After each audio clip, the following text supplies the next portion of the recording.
14입니다. 오늘은 고등학생도 월 100만원은 번다는 해외 구매 대행업에 대해서 아주 기초적인 것부터 이론적인 부분을 알려드리고 싶은데요. 제 채널에 보시면 구매 대행 사업을 어떻게 하는지, 주문 처리는 어떻게 하는지 자세한 가이드 같은 영상들을 많이 찍어왔는데, 오늘은 이것들을 왜 해야 하는지, 이것들은 어떤 사업인지 기초적인 지식이 깔려있지 않으면 이 사업을 이해하기 어려우니까 기초적인 지식에 대해 한번 설명해보는 시간을 가져볼까 합니다. 중국 구매 대행 사업 어디부터 해야 될지 모르겠다면 제가 A부터 Z까지 알려드릴 테니까요. 오늘 영상 꼭 끝까지 시청해주세요. 오늘 영상에서는 구매 대행은 어떤 사업인지, 어떻게 돈을 버는 구조인지, 또 주문이 들어오면 어떤 유통 과정을 통해 처리하는지, 국내 위탁 판매와 중국 구매 대행의 차이점은 뭔지, 구매 대행할 때 상품 업로드하는 방법은 3가지가 있는데 그 3가지는 무엇인지 등에 대해 알려드리도록 하겠습니다. 먼저 구매 대행은 어떤 사업인가? 중국 구매 대행은 일반적인 사입 스토어와 다르게 제가 재고를 가지지 않고 해외 소싱처에서 소비자에게 바로 연결을 해주는 공인중개사 같은 사업입니다. 저는 국내 위탁 판매와 중국 구매 대행을 둘 다 해봤는데요. 국내 위탁 판매에는 우리나라 B2B 사이트에서 소싱을 해서 그 B2B 사이트에 있는 아이템을 상세 페이지를 만들던가 키워드 작업을 해서 제 스토어에 올리고 고객에게 노출을 시켜서 판매하는 사업입니다. 초보자 여러분들은 해외에 있는 상품을 국내까지 들여서 소비자에게 보낸다는 게 유통 과정이 길어지다 보니 좀 무서울 수도 있는데요. 국내 위탁 판매는 그런 두려움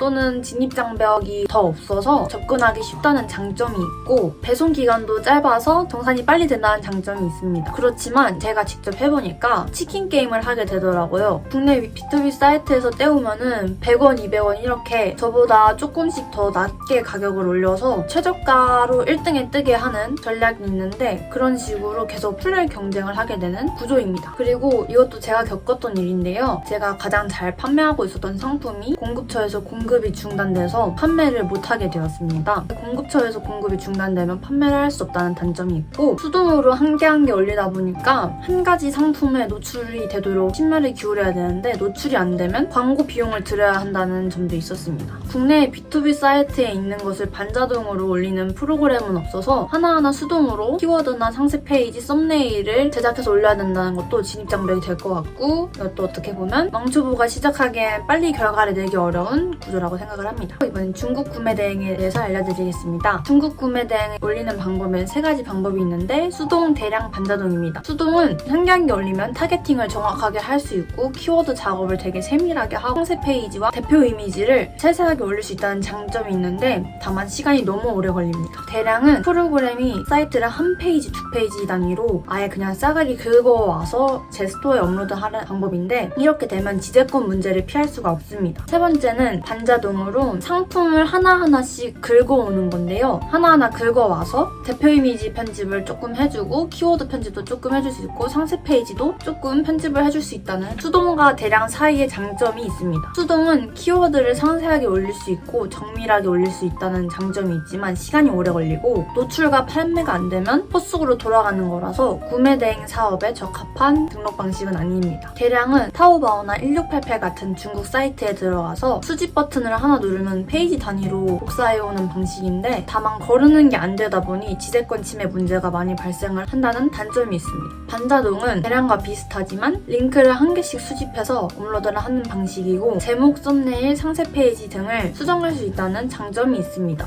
3가지 방법을 이해하기 쉽게 직관적으로 비유를 하자면, 수동은 촘촘하게 되어 있는 그물을 던지는 거고, 대량은 틈이 넓은 그물을 던지는 거고, 반자동은 틈이 적당한 그물을 던지는 것입니다. 수동은 틈이 촘촘한 대신 그물이 작으니까 물고기가 없는 데다 던지면 헛수고겠죠? 대량은 틈이 넓은 만큼 작은 물고기들이라던가 덜 잡히겠죠? 반자동은 틈이 적당하고 크기도 적당해서 놓칠 건 놓치더라도 잡을 수 있는 건 잡을 수 있겠죠. 저는 국내 위탁 판매 수동 등록과 페이지 단위로 들고오는 대량 등록 그리고 반자동 등록을 모두 해봤는데, 해본 것 중에 반자동 등록이 가장 수익을 내기 적절한 것 같고 개인적으로 느끼기에 쉬운 것 같습니다. 제가 해본 바로 반자동 중국 구매 대행의 장점은 제품가가 우리나라의 3분의 1 가격이다 보니 소싱가가 더 저렴하고 그래서 마진이 좋습니다. 국내 위탁을 판매를 할 때는 중국 공장 판매자에서 중국 유통업자, 그 다음에 그 중국 유통업자에게서 우리나라 도매업자가 도매가를 또 떼우고, 그 도매가를 또 B2B 사이트 사이트에 올리기 때문에 수수료를 떼먹을 수 있는 단계가 너무 많아서 원가가 결국 오르게 되어 있는데요. 중국 사이트에서 바로 제품을 떼오면 그 중간 유통 과정이 사라져서 소싱 가격이 더 저렴하다는 장점이 있습니다. 그리고 국내 위탁 판매 B2B 사이트보다 세계의 공장이라 불리는 중국성상 상품군이 정말 다양합니다. 예를 들어 헤어핀을 검색하더라도 우리나라는 좀 우리나라 스타일에 맞는 것들만 도매 사이트에 올라와 있다면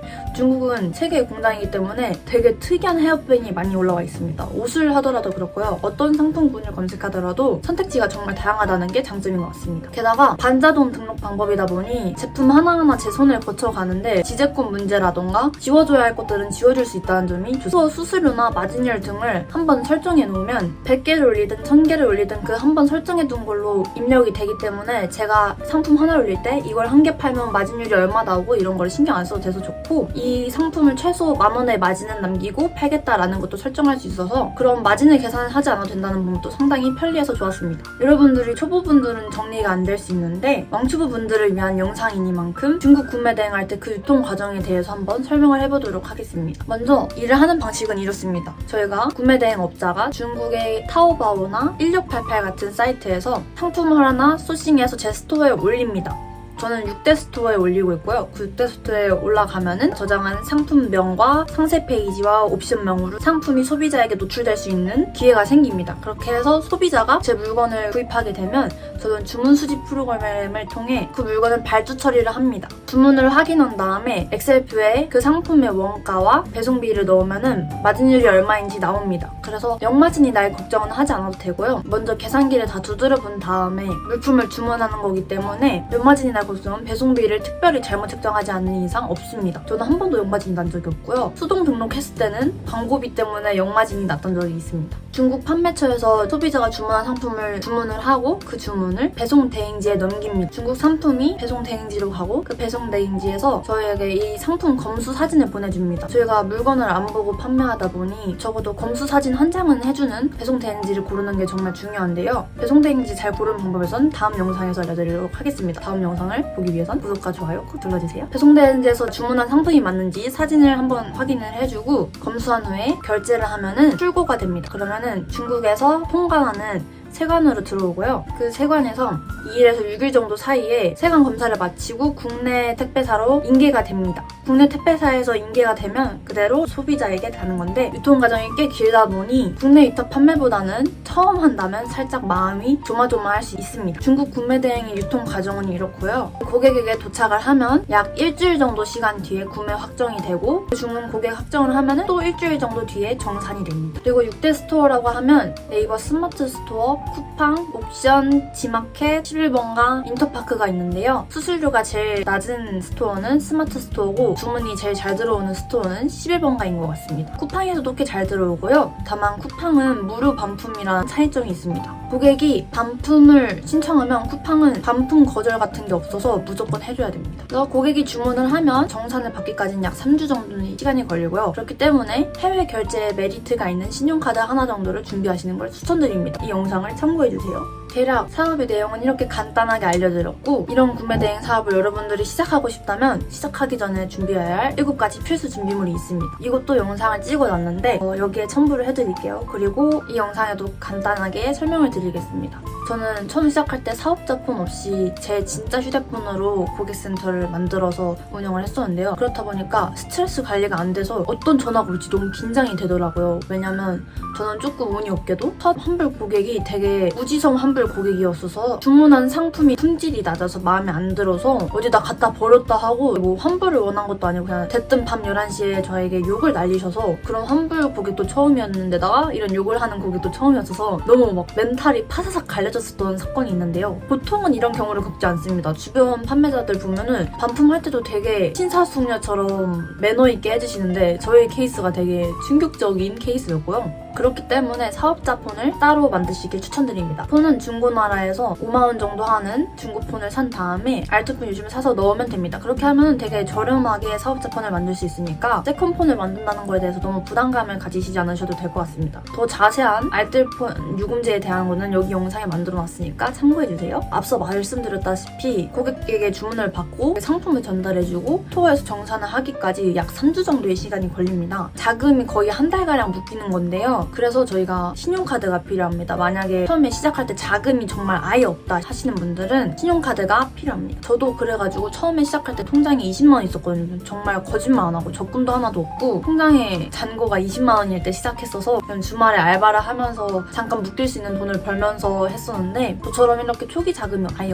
없으신 분들은 신용카드를 만들어서 정산 주기까지 시간을 버시길 추천드립니다. 근데 보통 신용카드 정산 주기는 2주기 때문에 웬만한 만원, 2만원, 3만원 하는 제품들의 가격은 저희가 알바를 한 돈으로 원금을 대줄 수 있잖아요. 30만원짜리, 50만원짜리 원금이 들어가는 제품을 감당하기 어렵다면 선정산 프로그램 같은 것도 있으니까 수수료 1%를 받고 국내 송창이 찍히기 시작하면은 정산을 해주는 그런 프로그램인데요. 그렇게 되면 고객에게 구매 확정을 받고 정산을 해주기까지 그 과정이 사라지니까 2주 만에 정산을 받을 수 있거든요. 그런 시스템을 이용하시면 됩니다. 어떻게든 해결법은 있는 것 같습니다. 그렇게 신용카드도 한 장 준비해주시고요. 그 다음에 배송 대행지도 미리 찾아두셔야 됩니다. 주문이 들어왔는데 배송 대행지 설정을 안 해놨다면 주문 처리 하나하는데 시간이 되게 오래 걸리기 때문에 타오바오 사이트에 배송 대행지 내 창고 주소 사서함까지 적어둔 다음에 첫 주문을 받을 수 있도록 세팅을 해놓으시는 게 편합니다. 배대지 고르는 법에 대한 영상은 다음 영상에서 만들도록 하겠습니다. 그 다음에는 타오바오에 가입을 하는 건데요. 저는 일단 뭘 해야 된다 라는 소리를 들으면 그냥 무지성으로 바로 시작을 하는 타입이기 때문에 타오바오에 동결 없이 가입하는 법이라는 게 따로 있더라고요. 타오바이 아이디가 동결이 돼가지고 중국 번호까지 만들어서 힘겹게 가입을 한 타입인데, 타오바오에 동결 없이 가입하는 법이라는 거를 꼭 검색해서 그 가이드대로 꼭 따라 하시길 바랍니다. 타오바오도 미리 가입을 해놓고 간이 사업자도 등록을 해놓고, 사업자 등록증은 스토어 열람은 무조건 필수기 때문에 하셔야 되고요. 간이로 추천드리는 이유는 세금 혜택을 받을 수 있기 때문입니다. 통신 판매업도 간이 사업자 등록과 세트로 해주시고요. 사업자 등록증과 통신 판매업 등록증이 나왔다면 6대 스토어에 입점을 해주시면 됩니다. 그것도 여기 영상에 자세하게 설명을 해드렸으니까요. 참고해주세요. 그리고 무엇보다 여러분들이 아까 말씀드린 수동, 대량, 반자동 등의 등록 방식을 반자동으로 등록하기로 결정하셨다면 반자동 프로그램도 찾아야 되는데요. 정말 다양한 반자동 프로그램이 있습니다. 요즘 해외 구매 대행업 사업자가 많아지면서 제가 사업자 등록할 때는 해외 구매 대행업 사업자라는 게 따로 없었는데 해외 구매 대행 사업자라는 분류가 따로 생겼더라고요. 그 정도로 요즘에 해외 구매 대행을 시작하시는 분들이 정말 많은데요. 좋은 프로그램도 되게 많이 생겼습니다. 제가 사용하는 프로그램은 이 업계의 1티어 프로그램인데 일주일 동안 무료 체험을 할 수 있는데 더보기란에 써져 있는 추천인 코드를 사용하시면 2주 동안 무료 사용하실 수 있으니까 이것도 참고해주시면 좋을 것 같고요. 그래서 반자동 프로그램도 미리 찾아보시길 추천드립니다. 스토어가 6개나 있다 보니 맨날 주문이 들어왔나 6개 다 들어가서 확인해볼 수는 없잖아요. 그렇기 때문에 주문 수집 프로그램도 사용하는데 저는 셀러라는 프로그램을 쓰고 있는데 샵마인이라는 프로그램이 요즘 더 저렴하더라고요. 그래서 샵마인도 깔아봤는데 시각적으로 보는 게 셀러가 훨씬 더 귀엽고 편하게 되어 있고 샵마인은 살짝 투박하긴 한데 그래도 더 저렴하더라고요. 초반에 나가는 비용이 더 저렴한 게 중요하니까 샵마인 프로그램도 추천드리겠습니다. 중국 구매 대행 사업 어떤 유통 과정을 가졌는지, 등록 방식엔 뭐가 있는지, 시작하기 전에 준비해야 될 게 어떤 게 있는지 한 번에 A부터 Z까지 하나하나 알려드린 것 같은데요. 더 궁금한 부분이 있다면 댓글로 남겨주시면 답변 드리도록 하겠습니다. 다음 영상도 여러분에게 도움되는 내용으로 찾아올 테니까요. 집순이 사업 얘기 다음 영상도 궁금하다면 구독과 좋아요 잊지 마세요. 댓글에서 간간히 질문이 보이는데 이 질문들도 남겨주시면 나중에 영상으로 모아서 여러분들이 궁금해하시는 법에 대한 제가 드릴 수 있는 답변을 드리도록 하겠습니다. 그럼 끝까지 시청해주신 분들 감사합니다. 다음 영상에서 봐요.